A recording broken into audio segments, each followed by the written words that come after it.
السلام علیکم ورحمت الله وبرکاته ومغفرته. یو محترم خوب لیدلی دی، که څه زموږ عادت دا دی چې د خوبو معناوې نه باسو، ځکه مصروفیت دی. کاشکې مصروفیت نه وای، بیا به ما ستاسو د خوبو معناوې درکړې وای. خو داسې خوبونه چې پاکې د امت لپاره عبرت وي، د هغه خوب معنا باسو، بلکې نشر کوو یې هم. محترم الحاج محمد افسر حاجي صاحب محترم چې د رسول الله صلی برک یو عاشق دی، سپین ږیری دی او لا دی، عالم دی. ځکه د ده سره چې زما مجلس وسو د ظاهرشاه په وخت کې هغه د کتابونو ویلي وو تر معرب جامع شرح املا پورې. نو د رسول الله صلی الله برک مجاور بلل کیږي، په بالروحه کې په بدر کې هلته ژوند کوي. ډېر نیک عابد د الله دوست دی. الله دې موږ ټول د الله دوستان کړي. او ده سره ما دا وعده کړې وه چې زه به تا په دعاو کې یادوم، او ده دا وعده را سره کړې وه چې زه به هر وخت چې د رسول الله صلی برک حضور ته تشریف راوړم، زه به د دیوبندي سلامونه و جانان د مدینې ته رسوم. و الله دې ما و دوی دواړه او زموږ شاګردان ټوله د رسول الله صلی برک په عاشقانو کې په ورځ قیامت راپورته کړي.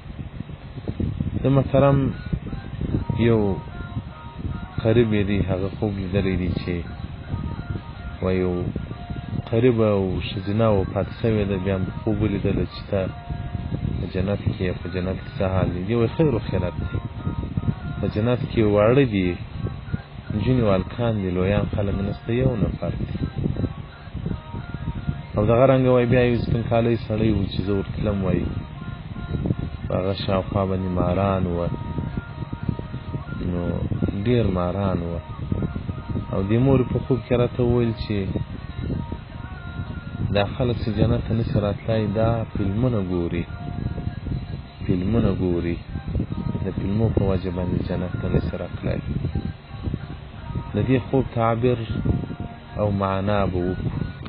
مخکې به د الله جل جلاله د ستر کلام د الله د کتاب د سورة ال عمران 102 آیات تلاوت کړو. اعوذ بالله من الشیطان الرجیم، بسم الله الرحمن الرحیم.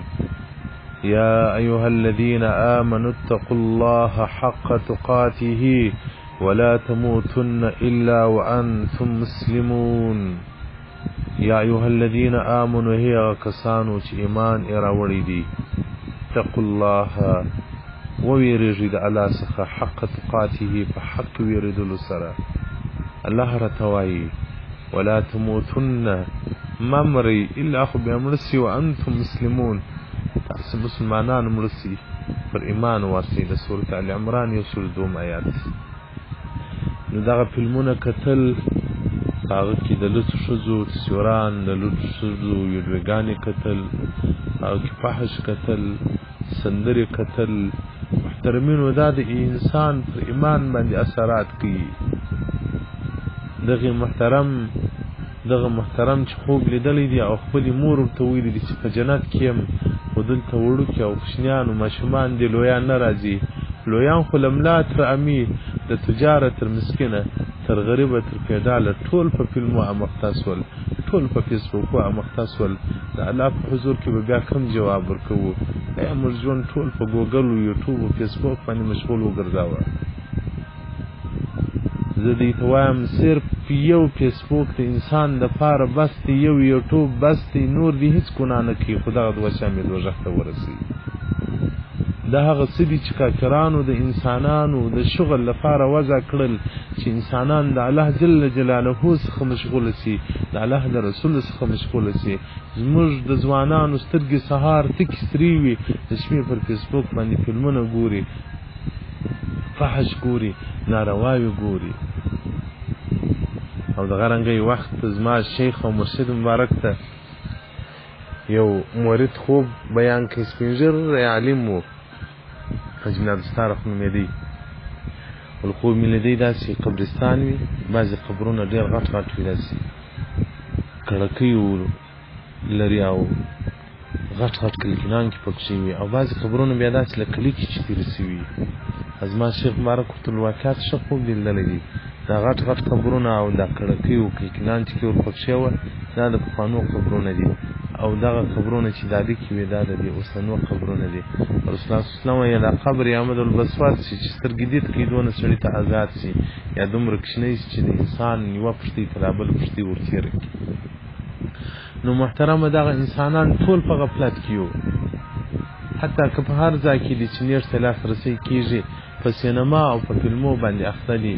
د علماو سترګې مردارې سولې په دې فلمو، د شیخانو سترګې مردارې سولې په دې فلمو، د طالبانو سترګې مردارې سولې په دې فلمو، د ښځو سترګې مردارې سولې په دې فلمو باندې. موږ به د الله حضور ته په کومو سترګو باندې ورسو؟ سترګې خو هغه وي چې د الله کلام یې لیدی، سترګې خو هغه وي چې د الله جل جلاله د رسول احادیث مبارکه په کتل کېدل. نن زموږ سترګې په فیسبوک او د موبایل په سکرین باندې هغه لګیا وي، زموږ سترګې په فیسبوک مشغوله وي. او دغه محترم چې وایي خوب کې سپین کالی سړی و شاوخوا ورباندې ماران او شاماران را ګرځېدلي وه، دغه سپین کالی دغه سپین دا ایمان دی، د ایمان سره شاوخوا دغه ماران او خصمانان او دشمنان دي. شیطان دشمن دی، دنیا دشمنه ده، خواهشات خو دشمنان دي او فیسبوک دشمن دی، نیټ دشمن دی، موبایل دشمن دی. د دې ډیرو دشمنانو سره مقابله کوي انسان وکړه نو به ایمان لاس ته راوړي، ایمان به تیر کړي. الله دې پر ایمان باندې واروي، الله دې بې ایمانه نه کوي. کافرانو هغه اسباب راته راوړل چې جوت مو کافران کړي. کفر دی نه دی سړی په دنیا کې د کفر نارې وي. د حالت ته زکندن داسې نازک حالت دی که د هر شغل په ژوند کې وو پر حالت ته زکندن به د هغه شغل وي. که د فیسبوک کتې پر حالت ته زکندن به د سترګو انځور ته فیسبوک راځي. که د په بل شي باندې دنیا کې زړه مشغول و هغه به در باندې راځي. که د الله په ذکر زړه مشغول په دنیا کې بیا به پر حالت ته زکندن هغه ذکر درته راځي، هغه محبت به درته راځي. که تاسو پام وکړئ یو کوچنی چې د مور سره مینه لري چې هر څوک یې وایي دی د مور نارې وایي، د خپلې مور نارې وایي. تاسو بیا په دې ماشومانو باندې فکر وکړئ، ځکه ماشوم د مور په سینه باندې رالوی سو، د مور د سینې شیدې خوري او د مور سره په غېږ کې پروت وي. مینه د ژوند یې ټول د مور سره وي، خو چې هر څوک لاس ورباندې پورته کړي هغه د مور نارې وایي. نو دا انسان دا ډول دی که د هر شي سره شغل و په حالت زکندن به هغه شغل ورته راځي. بایزید بستامي رحمت الله علیه خوب ولیدی، په خوب کې حورې ولر رالې چې بایزید موږ خو ستا ښځې یو په جنت کې، الله په دنیا کې د ښکاره کو، دا ستا دپاره بشارت تو زیری دی. بایزید بستامي رحمت الله علیه مبارک چې سهار راپورته سو ډېر فکر خراب و، ډېر په سوچو کې و، ځکه حورې لیدلي دي. حورې هغه نازک پوسته، هغه سپین مخي، هغه د الله ښکلی مخلوق دی چې که دنیا ته د حورې ښایست راښکاره سي د دنیا د لمر ستر نظام ستره رڼا به تغییر وخوري، د سپوږمۍ دغه سپینه رڼا به تغییر وخوري، دومره ښایسته دي. نو چې دا انسان وویني څنګه حالت کوي. وزیر بسامي رحمت الله علیه 2-3 ورځې ډېر په سوچ کې و، سودا یې و چې ژر جنت ته کړلی وای. په دې کې فکر و. درېیمه شپه یې بیا په خوب کې دی ولیدلې، په خوب کې مې وایي سترګې پټې کړې ځینې او حورو راته وویل یا بایزیده موږ په الله بشارت و زیری درته راستولي، ته ولې نه راته ګورې؟ وایي ما ورته وویل ان کن شواغل من ذکر الله تعالی عز وجل، تاسې د الله له ذکره ما مشغوله کوئ.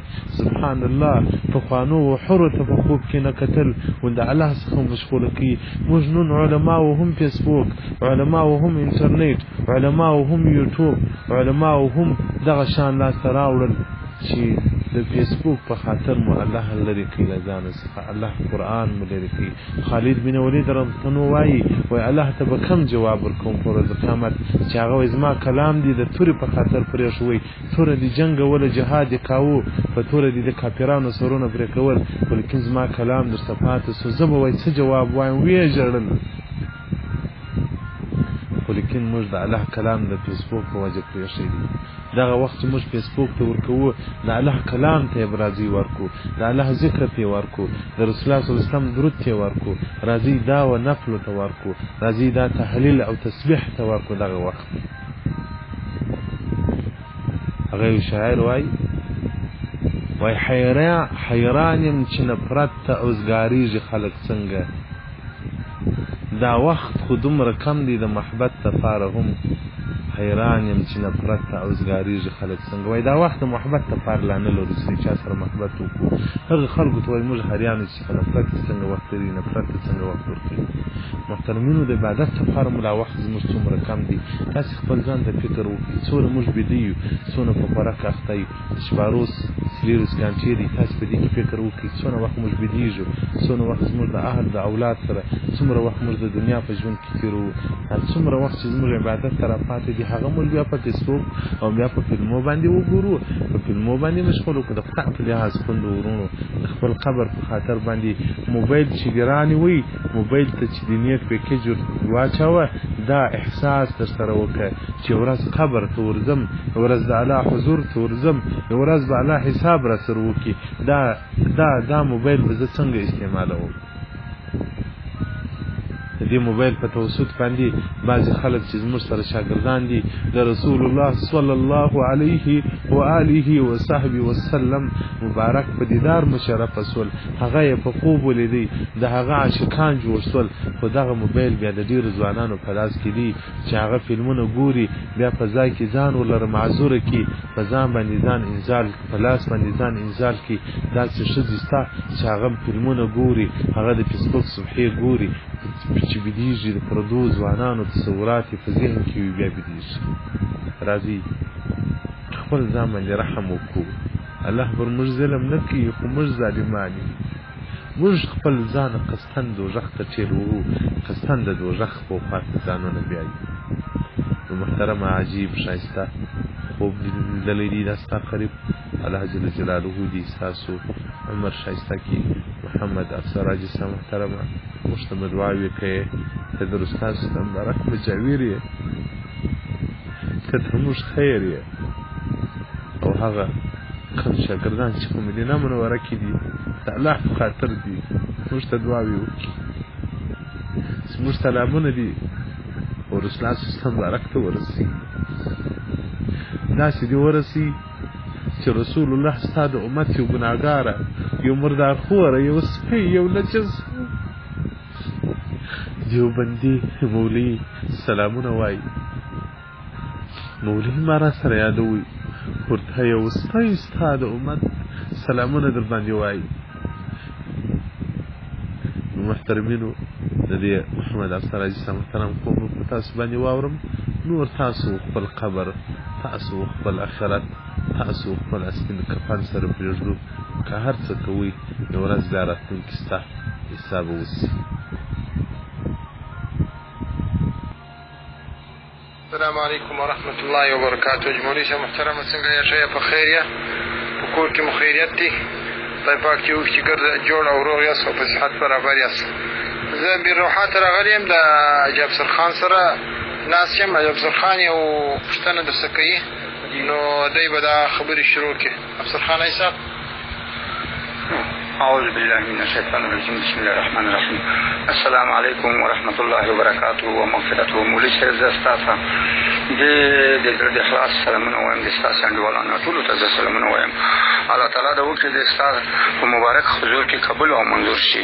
اول خو دې ما دا عرض ده چې موږ دپاره هر وخت دعا کا. او بله خبره دا ده چې د ما خوري دی، د ما د خور ځای دی، هغه یې پېژني، محمد اشرف حاجي ډېر تقواداره سړی دی، هر وخت حرم تر منځه ته ځي، دلته په دوکان کې کار کوي. نو بیا ده ووایي دا ما خوري، ما خور ځای دی، چې ما خو شپې ما له خوب ولیدلو. بیا ما ورته وویل چې ما مولوي صاحب ته زه وښیم، ما بن سره مونږ ته معنار وکړي، زه یې نه شم در کولی. بیا نو خوب ده داسې لیدلی وه، خو د موږ خورکۍ چې دوی مړه شوي دي، دعا کله کېږي چې مړه دو الله دې مغفرت نصیب کړي. ده ووایي چې زه کور ته ننوتلم، په کور کې د یو حافظ ورور دی، ما خوري دی، دغه سره د ما مور نشته وه. بعد بیا راغباړم سره وکړو، سلیمان شم سره وکړله.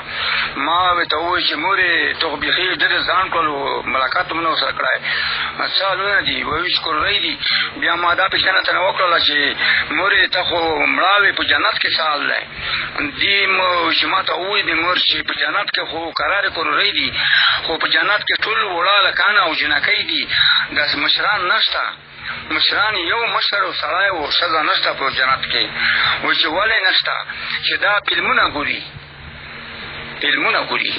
دا دی غوله او چې دا خوب داسې مو چې ولیدلو چې زه بهر ته نه راوتلم چې راوتلم بعد داسې باغونه راوړل چې دې سره بیا زه په هوا شوم بیا په د هوا کې ما داسې مزل وکړو ټول ځنګل او درختې ونې وې ډېر تېز روان وم یوې مقبرې ته ورغلم په مقبره باندې کوږ شوم ما ویل د مقبره باندې کوږ شم په مقبره باندې چې زه کوږ شوم یو سپین ږیری سړی ولاړ و او هغه پکې و د کفن کې و چې ورنږدې شوم چې وکتلو او د چرچ چپېره ماران ته ګډ شوي وو د مارانو واړو یو بل طرف ته ده به غورځي کړل چې د ما خوري وو چې ما په د خوب کې دومره غورځای وکړو چې ما وچ که تاسې په ما څه خوب چې وشوی چې ما وژړل غورځای مو وکړلو امران مو چې ولیدل چې په دا سړي باندې شروع کړي وه سپین ږیري باندې مولوي صاحب نه خوب دغه وو بیا به که خیر وي د دې د جواب محمد هاشم حاجي ته ورکړي السلام علیکم ورحمت نو محترم